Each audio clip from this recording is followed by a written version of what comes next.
नमस्कार, मैं हूं आपके साथ पूर्णिमा मिश्रा। हमारे खास प्रोग्राम क्या कहते हैं नरेंद्र मोदी में आज आपको सुनवाएंगे प्रधानमंत्री मोदी का वो ऐतिहासिक भाषण जो उन्होंने 24 मई 2012 को राजस्थान के उदयपुर में दिया। मोदी जी ने अपने भाषण में कहा कि कांग्रेस ने हिंदुस्तान के इतिहास को मिटाने में कोई कसर नहीं छोड़ी। कुछ लोगों को तो लगता है कि हिंदुस्तान का इतिहास एक परिवार से शुरू होता है और एक ही परिवार में टिका रहता है, जैसे इस देश में किसी और ने कुछ किया ही नहीं। आज के समय में अगर राणा प्रताप होते तो क्या होता, इस कालखंड में वो होते तो क्या होता। ये जितने दुनिया में सो कॉल्ड सेक्युलर है उन्होंने नोच लिया होता, उनके पीछे पड़ जाते कि राणा प्रताप ऐसा सोच रहे हैं, राणा प्रताप ये बोल रहे हैं, गौ रक्षा के लिए ये बोल रहा है, नारी रक्षा के लिए ये बोल रहे हैं, ये करने की बात कर रहे हैं, मंदिरों की रक्षा करने के लिए ये कर रहे हैं, हिंदुस्तान की संस्कृति को बचाने के लिए ये कर रहे हैं, फिर तो कुछ गड़बड़ है। ऐसा ही करते और इसी मानसिकता वाले लोगों ने जनता के दिलों में तो राणा प्रताप है, लेकिन इतिहास के जरूखों से मिटाने के लिए कोई कसर नहीं छोड़ी है दोस्तों, कोई कसर नहीं। और कुछ लोगों को तो लगता है कि हिंदुस्तान का इतिहास एक परिवार से शुरू होता है और एक परिवार में ही टिका रहता है, जैसे इस देश में किसी ने कुछ किया ही नहीं है, न त्याग किया है, न बलिदान किया है, किसी को पता तक नहीं है, लोगों को भुला दिया जाता है। और इसलिए भाइयों बहनों, यह देश बहुरत्ना वसुंधरा है।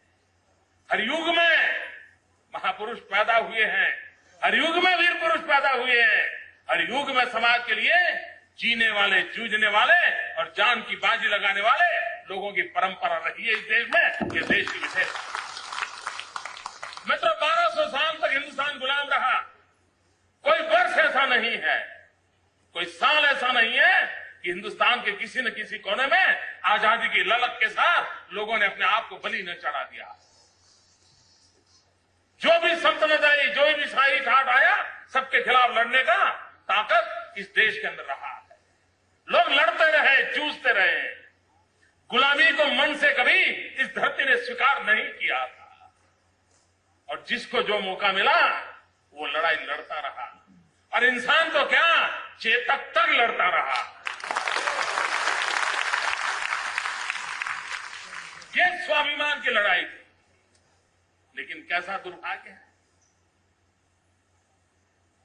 देश के वीर पुरुषों को भुला दिया जाता है। भाइयों बहनों, कोई भी समाज जो इतिहास को भूल जाता है वो इतिहास रचने की ताकत भी खो देता है। इतिहास वो ही रच सकते हैं जो इतिहास से प्राण शक्ति पाते हैं। और इसलिए हमारे विराट संस्कृति, हमारे आदर्श, हमारे वीर पुरुषों की गाथाएं वो पीढ़ी दर पीढ़ी संक्रमित होने चाहिए। हर पीढ़ी को उसका पता होना चाहिए और हर पीढ़ी को उसका गर्व होना चाहिए। ये परंपराएं बढ़ानी चाहिए।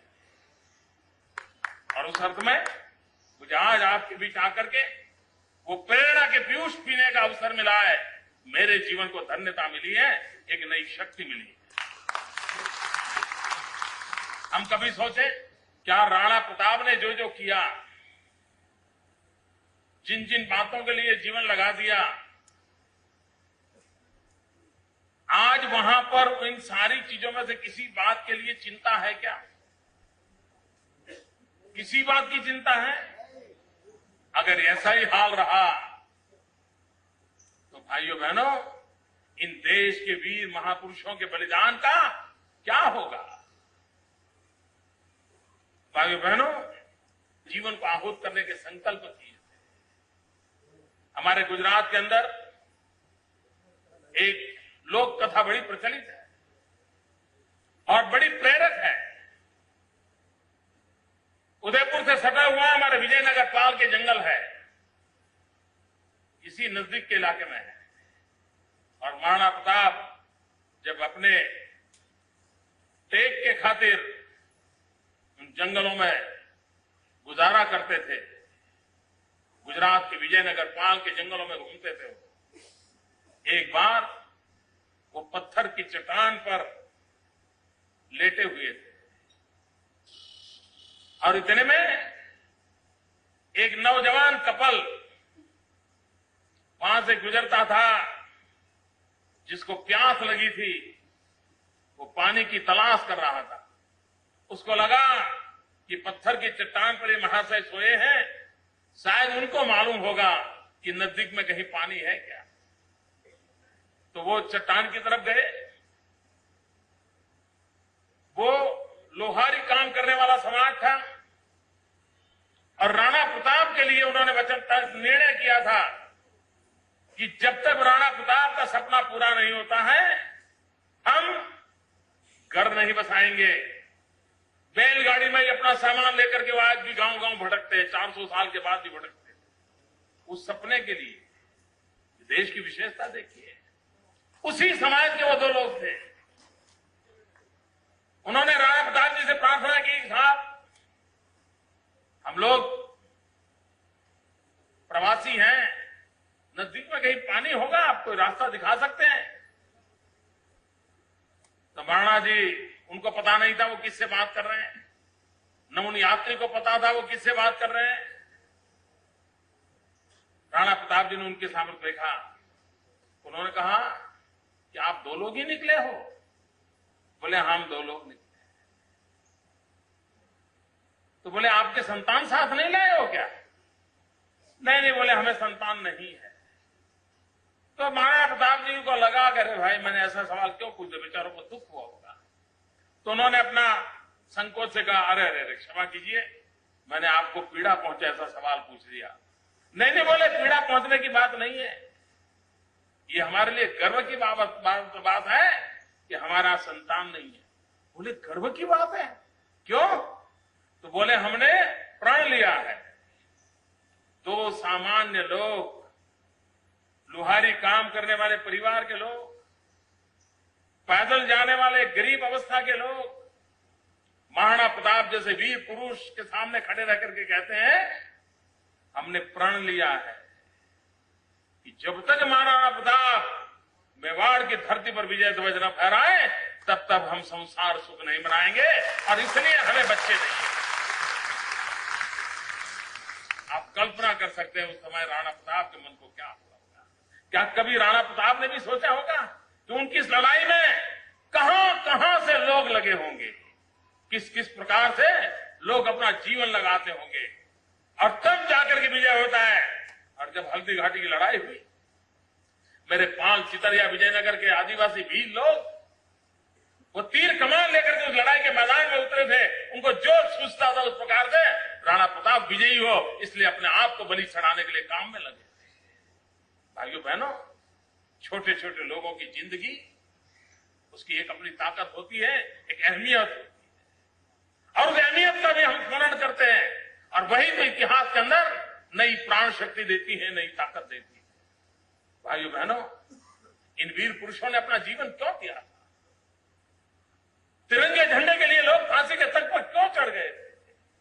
भगत सिंह, सुखदेव, राजगुरु अपने जीवन को क्यों खपा दिया था? आजादी के लिए मरने वाले लोगों ने अंडमान निकोबार के अंदर अपनी जिंदगी क्यों खपाई थी? देश को एक उत्तम स्थिति में देखने के लिए, कि भारत माता को जगत गुरु के स्थान पर देखने के लिए हिंदुस्तान का हर नागरिक सुख और वैभव की जिंदगी जिए, इसलिए दिया था। लेकिन दिल्ली में बैठे हुए लोगों ने उन बलिदानों को ध्यान रख करके क्या कभी कोशिश की है? मैं दुर्भाग्य से, दुख से कहना चाहता हूं कि जरा सी भी चिंता नहीं की गई है। अगर थोड़ी सी भी इन वीर पुरुषों के त्याग तपस्या को याद किया होता तो देश का शासन ऐसा नहीं होता, देश की सरकार ऐसी न होती, और इस तबाही के बंजर में देश न फंसता। और इसलिए भाइयों बहनों, इन महापुरुषों के बलिदानों को याद रखना हर शासक के लिए भी अनिवार्य है। उन्होंने भी देखना होगा कि भाई इतने लोगों ने जीवन दिया था, हम कुछ ऐसा करके जाएं ताकि उनके बलिदान हमें कुछ नई प्रेरणा दे, नया अच्छा करने की प्रेरणा दे, नई पीढ़ी को प्रेरणा दे। लेकिन दुर्भाग्य से इन चीजों को भुला दिया गया है।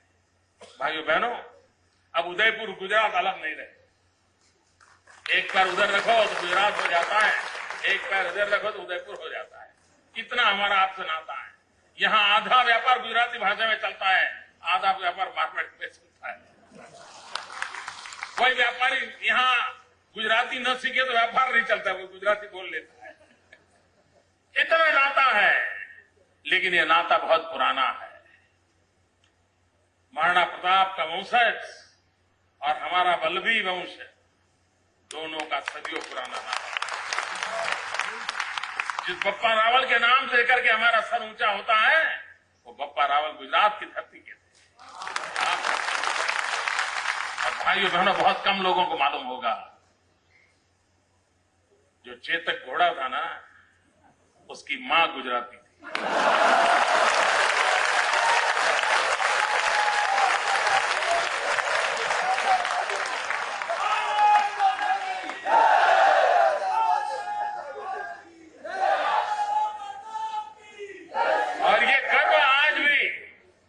गुजरात के अंदर अश्व पालन में लगे हुए जो लोग हैं, इस बात को बड़े गर्व के साथ कहते हैं कि हम इन घोड़ों के क्षेत्र में काम कर रहे हैं। हमारी प्रेरणा वो है कि हमने चेतक दिया। ये मिजाज है। अगर एक चेतक भी 400 साढ़े 400 साल के बाद भी एक सामान्य अश्वपालक को प्रेरणा दे सकता है, तो भाइयों बहनों, इतिहास हम लोगों को कितनी बड़ी ताकत दे सकता है। इतिहास का निरंतर स्मरण होना चाहिए, इतिहास से प्रेरणा लेनी चाहिए, और इतिहास के अनुकूल नए इतिहास की रचना के लिए हमने कदम उठाने चाहिए। और आज भाइयों बहनों, गुजरात विकास की नई ऊंचाइयों को पार करता चला गया। हमारा देश ऐसा है, करीब करीब सभी राज्य पानी को लेकर के कोई न कोई झगड़ा चल रहा है।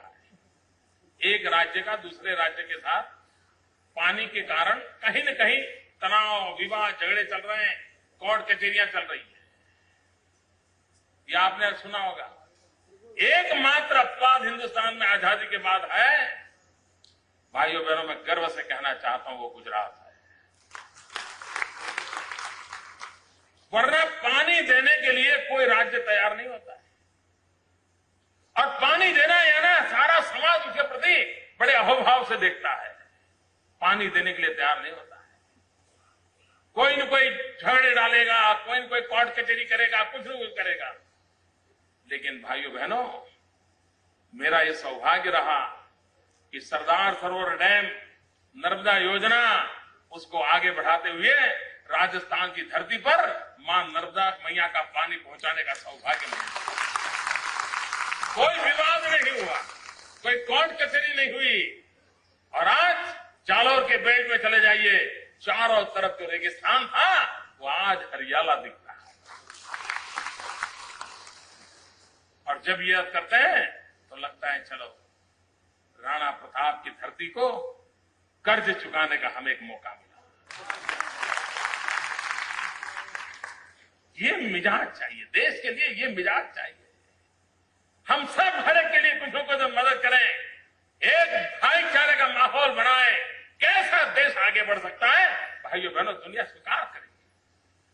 राजस्थान और गुजरात तो कोई ज्यादा फर्क नहीं है। राजस्थान में भी मरुभूमि है, गुजरात में भी मरुभूमि है। हमारे नसीब में भी रेगिस्तान है, आपके नसीब में भी रेगिस्तान है। हमारे नसीब में भी उधर पाकिस्तान है, आपके नसीब में उधर पाकिस्तान है।